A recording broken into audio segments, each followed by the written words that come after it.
Hi, Jaden. Good morning. Hope you're doing well. And I loaded your code in here in my Eclipse thing, and I can see what you're saying, where it seems to work pretty good if I enter a regular number, and then if I enter some letters, it blows up, and I get the red exception error. And this says an input mismatch exception.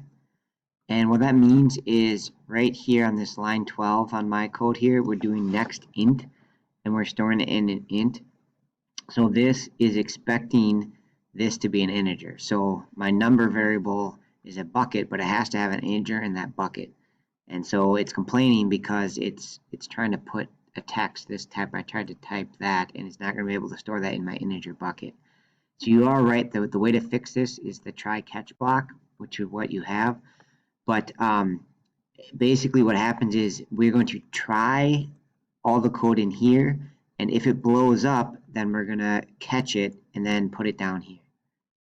All right, so the point is this code currently isn't part of our try block, right? So basically if we want it to handle the problem we were just talking about, we need to put this inside of the try. So if I move it down there, now it'll try this code, and if it blows up on this line, which we know is the problem, then it will be caught. Right? So previously it wasn't part of the try catch block. So here's our problem line. Now we have it in the right spot. So now if we try it, type blah, blah, blah, blah, then it catches it correctly.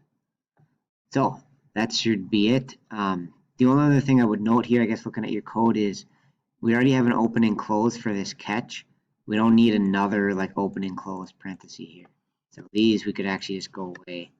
And so basically we just catch, and then you could run however many lines of code you want here inside of this catch. So please enter integer. You could add another message like, are you kidding me? Right, so whatever. So this will run between those two parentheses. Okay, that's it. Hopefully that clears things up. Again, the main thing is just move this line into the try catch. Have a good day.